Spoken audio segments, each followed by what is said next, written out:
Na semana passada eu falei sobre o Salmo 23, um dos campeões, um dos favoritos. Hoje eu estou com vontade de ler o Salmo 51, Salmo de Davi, para variar, né? Davi confessa o seu pecado. Salmo de Davi para o músico mor, quando o profeta Natan veio a ele, depois dele ter possuído a Betseba. Isso aqui, todo mundo quando vai estudar a biografia de Davi, se depara com esse caso, que parece que a mosca pousou no perfume raro. E ninguém consegue falar de Davi sem jogar pedra no Davi. Mas Davi é um personagem muito querido que tem na Bíblia. Então, assim como as pessoas gostam de Abraão, gostam de Moisés, de Josué, Isaías, Noé, e aqueles que são apaixonados por Davi. Eu tenho a impressão que mesmo Davi tendo uma biografia tão conturbada, tão cheia de altas e baixas, o queridinho de Jeová e ao mesmo tempo recebendo a ira implacável do povo e até o juízo divino sobre a sua vida, sobre a sua família, mas Davi é o grande queridinho dos cristãos. Eu tenho a impressão que no fundo, todos nós, homens e mulheres, temos um pouquinho de Davi. Aquele Davi que tem um coração segundo o coração de Deus. É aquele Davi que é capaz de dar derrapadas, que até os seus inimigos se admiram. Salmo 51. Mas eu estou com vontade de fazer uma leitura deste salmo de uma forma diferente. É como se fosse assim uma leitura bilateral. Sabe, a minha Bíblia aqui é daquelas bem grandes e cada página tem duas colunas, uma à esquerda e uma à direita, e dividindo as duas colunas uma série de referências bíblicas. E eu gostaria de fazer assim, como se fosse duas versões. Eu gosto muito de ler Bíblias com versões coloquiais, mas sempre digo, parece contraditório o que eu vou falar, eu sempre digo que nunca abandone a Bíblia com uma tradução mais aristocrática, mais sofisticada, com um português mais polido, porque você amplia o seu vocabulário. E a Bíblia é um clássico da literatura. E é muito importante nós absorvermos não só a revelação transcendental, mas o conhecimento do vernáculo da nossa língua. E as Bíblias tradicionais, as várias versões de João Ferreira de Almeida, é um português fantástico. Segundo pesquisa, um brasileiro de cultura superior, fez a faculdade, tem o 3º grau superior. E caso essa pessoa que tenha feito uma faculdade tenha um bom vocabulário, porque nem todo mundo que termina uma faculdade quer dizer que tenha um bom vocabulário, um rico vocabulário. Então imagina alguém que fez a faculdade e alguém que tem um vocabulário riquíssimo. No máximo ele tem armazenado na sua mente entre 3.500 a 4.500 verbetes que ele não precisa consultar dicionário. Agora, a Bíblia na versão tradicional, como as versões de João Ferreira de Almeida, as várias versões, essas Bíblias têm uma média de 10.000 verbetes diferentes. Ou seja, uma pessoa com um bom vocabulário vai ter no máximo 45% do entendimento do vernáculo. Eu não estou falando da revelação transcendental, daquilo que está escrito e qual a compreensão que a pessoa tem. Agora, olha só, a Bíblia, ela é fantástica, é o livro sobre todo livro, porque ela é inspirada por Deus. É a palavra de Deus. A Bíblia não limita-se em conter a palavra de Deus, mas ela é a palavra de Deus pelo fato do Espírito Santo inspirar todos os seus escritores, que a Bíblia tem vários escritores. Então, a Bíblia, ela é a palavra de Deus, mas a Bíblia é um clássico da literatura também. Então, para nós entendermos isto, é bom sabermos que a Bíblia também é um livro técnico da teologia. Assim como as profissões têm as suas obras técnicas, quem faz medicina, imagina que você está fazendo medicina e quer uma especialização fora do Brasil, um país que fale inglês. Você vai ter que aprender um inglês técnico ligado à sua profissão. Assim é com a engenharia, com a advocacia. A Bíblia é um livro técnico, é a palavra de Deus, mas é um livro técnico da teologia. Isso quer dizer que algumas palavras você precisa de um dicionário técnico, no caso, um dicionário bíblico. Então você pega um dicionário da língua portuguesa, um dicionário bíblico, para que você entenda esses 10.000 verbetes que tem na Bíblia. Mesmo assim, você pode não entender tudo. Por quê? Algumas coisas na Bíblia não dependem nem do dicionário técnico, nem o dicionário da língua portuguesa. Algumas coisas na Bíblia dependem do contexto. E além do dicionário técnico, além do dicionário do nosso vernáculo e além da lei do contexto, que é uma regra da hermenêutica, tem casos que mesmo com as regras da hermenêutica você vai precisar de um discernimento do Espírito Santo, porque quem melhor interpreta a Bíblia é o Espírito Santo que inspira a própria Bíblia. Então você pode ser uma pessoa expert em compreender, traduzir textos, mas se você não tiver uma revelação divina, vai ficar faltando muito. Então a Bíblia é a palavra de Deus, que é um clássico da literatura. Então eu gosto da Bíblia nas suas versões mais aristocráticas, mas eu também sou apaixonado pelas versões coloquiais, que te dá assim português mais de rua, mais popular, né? A Bíblia, quando ela foi traduzida para o latim, essa versão é chamada de Vulgata, que é o vulgar, o latim da rua. E o Novo Testamento ele foi escrito no grego koiné, o grego popular, o grego de rua, não o grego clássico. Então eu gosto das versões coloquiais. Em português, aqui no Brasil, quais versões coloquiais mais conhecidas? Eu creio que tem a Bíblia na linguagem de hoje, e já foi feita uma atualização dessa versão. Nova tradução da linguagem de hoje. Já é mais contextualizada do que na linguagem de hoje. Então, a nova tradução da linguagem de hoje. Mas tem também a NVI, Nova Versão Internacional. É uma das versões muito lida no mundo todo. E ela tem uma versão mais coloquial. Mas tem uma versão em português que eu acho fantástica. Ela é chamada de A Mensagem, Dr. Eugene Peterson. Ele fez uma versão bem coloquial. E temos já em português, chamado A Mensagem. Para mim é mais coloquial do que a nova tradução na linguagem de hoje.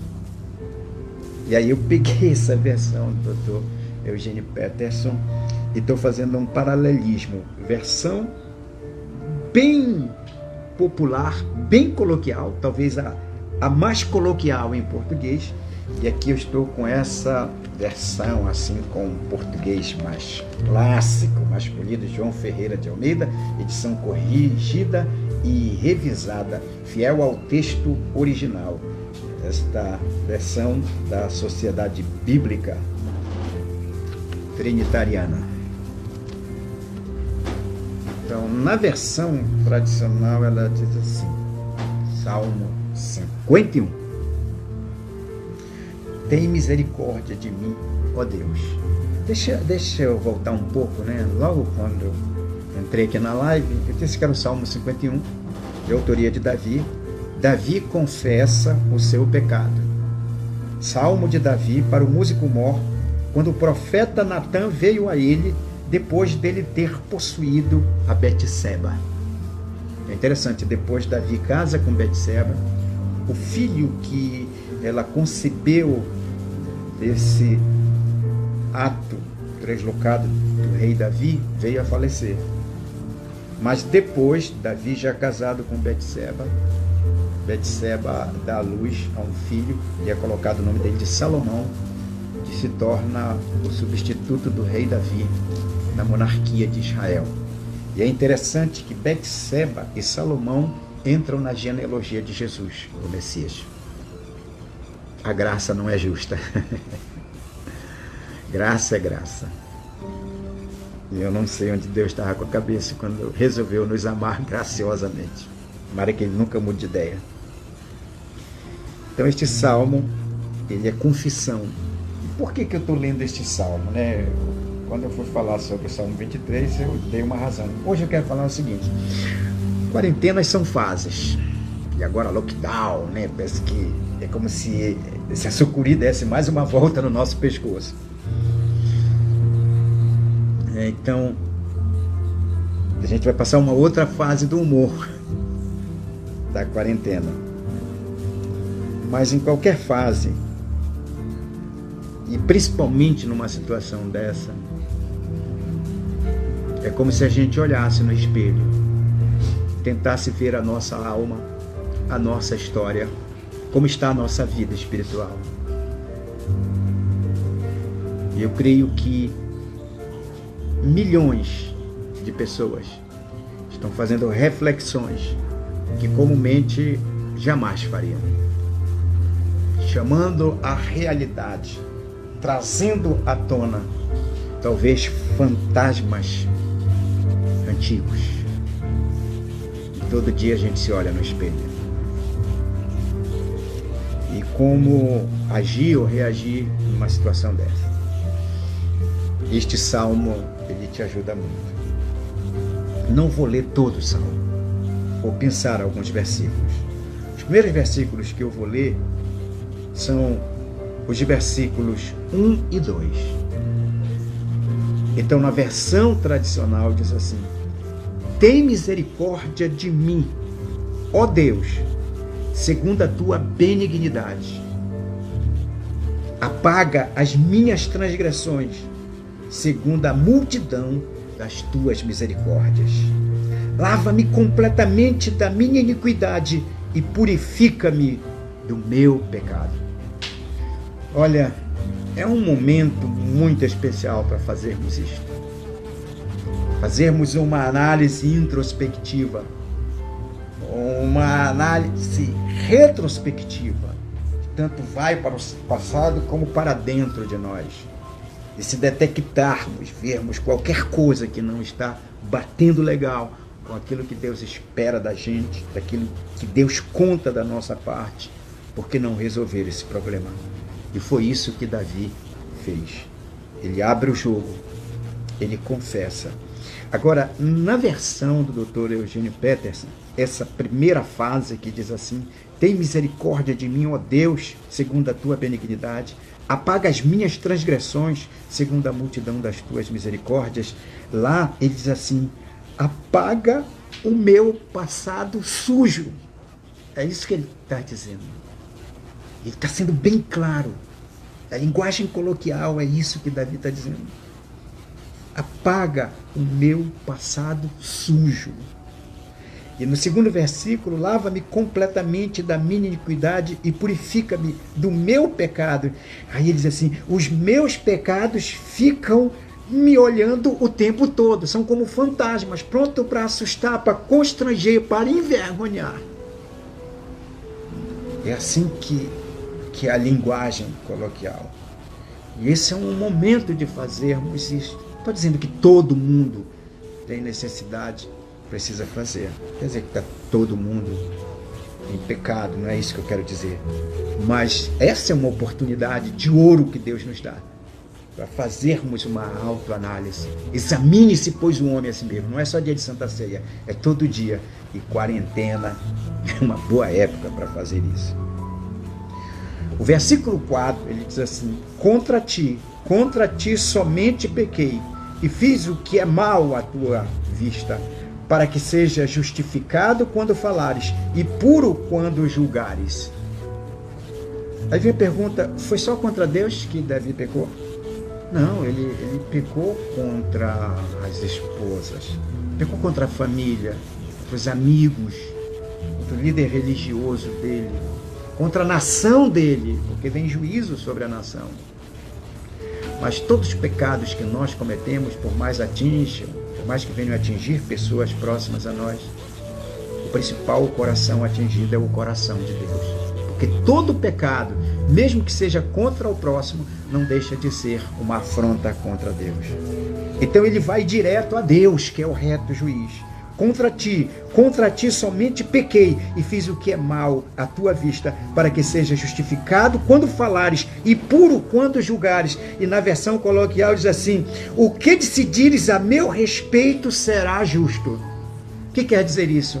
Não tenta desculpar, não tenta diminuir, não tenta disfarçar, não tenta descaracterizar. Abre o coração. Seja sincero, franco, direto, honesto. Não use nenhuma maquiagem. Aliás, a palavra sincero quer dizer sem cera.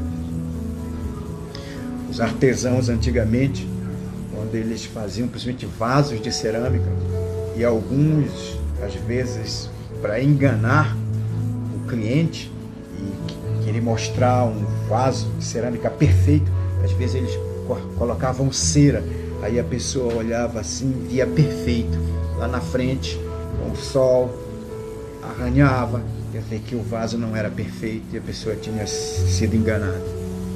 Então os bons artesãos não botavam cera nas suas peças artesanais. Então ele cobrava um preço justo, e quando alguém dizia, mas esse preço está muito alto, ele dizia assim, mas essa minha obra é sem cera. E daí vinha a palavra sincero. Então é necessário que sejamos sinceros, porque aqui na versão coloquial diz: o que decidires a meu respeito será justo. Não vou pedir para diminuir a pena, não. Eu falhei, eu errei. Sabe quando a pessoa é pega num delito, né, e chega o policial? Então a primeira coisa que a pessoa faz, levanta as mãos. Eu me rendo, eu me entrego. Olha, se eu tiver alguma arma, pode me desarmar. Ou então, não tenho nenhuma arma, eu não vou resistir. Ok, eu me entrego, eu errei, eu falhei. É isso que o salmista está dizendo. O que tu decidires a meu respeito vai ser justo, porque eu não fiz o que devia. Aí vem mais 3 versículos aqui. Versículo 8, 9 e 10. Esconde. Versículo 8. Faze-me ouvir júbilo e alegria, para que gozem os ossos que tu quebraste. Interessante. Esconde a tua face dos meus pecados e apaga todas as minhas iniquidades. Cria em mim, ó Deus, um coração puro e renova em mim o espírito reto. Então no versículo 8, faze ouvir júbilo e alegria, para que gozem os ossos que tu quebraste. Na versão coloquial diz assim: põe uma música alegre para me consertar os meus ossos quebrados. Então ele se sente assim destruído, todo rachado, quebrado pelas coisas que ele praticou. E ele está dizendo assim, na versão mais tradicional: faz-me ouvir júbilo de alegria, porque após a confissão vem o perdão. Isso é o maior alívio, a maior alegria. Você pode estar no meio da quarentena, no meio do mau humor, mas quando você se sente perdoado, é como diz aqui essa frase: faz-me ouvir júbilo e alegria, para que gozem os ossos que tu quebraste. Põe uma música alegre para me consertar meus ossos quebrados. É uma época de conserto, de restauração, reestruturação, de cura. E o 9, esconde a tua face dos meus pecados e apaga todas as minhas iniquidades. Na versão coloquial diz: para que eu possa dançar, celebrar o perdão, a restauração da alegria, trazer a minha vida de volta, a liberdade de te seguir, de te servir sem culpa, sem nenhum constrangimento. E o versículo 10, cria em mim, ó Deus, um coração puro, renove em mim um espírito reto. Na versão coloquial diz: faz um novo começo em mim. 0 velocímetro, motor novo, nova fase, nova vida, novas realizações. É isso que o milagre do perdão faz. Quando vem uma confissão sincera. E aqui no versículo 14, diz: livra-me dos crimes de sangue, ó Deus, Deus da minha salvação, e a minha língua louvará altamente a tua justiça. Livra-me dos crimes de sangue, ó Deus, Deus da minha salvação, e a minha língua louvará altamente a tua justiça. Na versão coloquial diz: anula a minha sentença de morte. Estou me lembrando de Colossenses. O escrito de dívida que era contra nós, nas suas ordenanças, Deus cravou na cruz. Ele anulou a nossa sentença de morte. O que era para nós vai para Jesus. E agora, pelo fato de Jesus ter morrido na cruz, levando todos os nossos crimes, os nossos pecados, o Senhor tem anulado a sentença de morte que era contra nós. Maravilha! Só Deus faz isto. E para concluir, este salmo tem 19 versículos. Versículos 17 e 19. Os sacrifícios para Deus são o espírito quebrantado. A um coração quebrantado e contrito não desprezarás, ó Deus. E o versículo 19. Então te agradarás dos sacrifícios de justiça, dos holocaustos das ofertas queimadas. Então se oferecerão novilhos sobre o teu altar. Versículo 17 diz: o sacrifício para Deus são o espírito quebrantado. Há um espírito quebrantado, diz aqui, há um coração quebrantado, há um espírito quebrantado e contrito não desprezarás, ó Deus. É interessante isso aqui. Às vezes nós queremos agradar a Deus com tantas coisas, até com sacrifícios. Mas existem duas coisas que são fundamentais, imprescindíveis, para você tocar o coração de Deus. Você pode fazer tudo, até se martirizar, mas se não fizer essas duas coisas que eu vou dizer, que estão aqui, você não tem como tocar o coração de Deus. Não tem como agradar a Deus. Não tem como ter o perdão de Deus, a misericórdia de Deus. A primeira, é necessário você crer. Por isso que a Bíblia diz que sem fé é impossível agradar a Deus. Sem fé é impossível agradar a Deus. Não é uma fé intelectual. Eu admito a possibilidade da existência de um ser supremo, até porque sem eu admitir a possibilidade da existência de um ser supremo, não tem como explicar o surgimento de todas as coisas. Sem eu admitir a existência de um ser supremo, eu não consigo explicar nem o que surgiu primeiro, se o ovo ou a galinha. Não é essa fé intelectual. Mas é como o último versículo diz, né? Holocaustos das ofertas queimadas. Então oferecerão novilhos sobre o teu altar. Então te agradarás. Quando nós cremos em Deus com um coração quebrantado, humilhado, Deus que é todo poderoso, tem toda a autoridade, Ele não resiste. É como se Deus se derretesse. Há um coração contrito, há um coração quebrantado. Tu jamais desprezarás, ó Deus, todo aquele que se aproxima de Deus.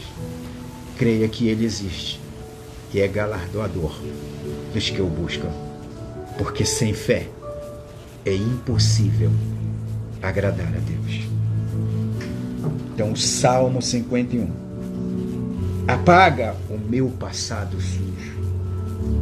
Os meus pecados ficam me olhando o tempo todo. O que decidires a meu respeito será justo. Põe uma música alegre para me consertar meus ossos quebrados, para que eu possa dançar. Faz um novo começo em mim. Anula a minha sentença de morte. E essa convicção profunda entra em minha alma, que um coração quebrantado, tu jamais desprezarás, ó Deus. Tempo de quarentena, tempo de olhos no espelho. Se a realidade não é confortável, ela gera algum desconforto, mas leve isso diante de Deus, com fé, se entregue, se renda, diga a Deus, ok, eu desisto de resistir, eu me entrego, perdoa os meus pecados, todos os pecados, os que eu me lembro e os que eu me esqueci, os antigos e os mais recentes, aqueles que socialmente não têm grandes consequências e aqueles terríveis e nefastos, os que me constrangem e aqueles que passam despercebidos. Perdoa todos os meus pecados. E eu sei que Deus não fará só isso. Ele escreverá o teu nome no livro da vida. Pensas que é pouco? Isso te garante um novo nome, uma nova família, uma nova identidade, um novo começo, um novo destino para a tua alma. Porque as coisas velhas vão passar e tudo vai se fazer novo. Você não precisa ser refém de Satanás, o acusador dos irmãos. Você não precisa ser refém da sua consciência implacável. Você não precisa ser torturado por uma memória que te constrange. Você não precisa ser assustado por pecados que você cometeu, mas que estão à espreita e não tiram os olhos de cima de você. Se entregue, se renda, quebrante o coração, se aproxime de Deus, creia que Ele existe e que é galardoador dos que o buscam, porque sem fé é impossível agradar a Deus, mas a um coração quebrantado Deus jamais menosprezará. Ele quer te dar um abraço, entoar uma canção e te fazer dançar a dança do perdão, da graça, que é melhor que a vida. Deus te abençoe.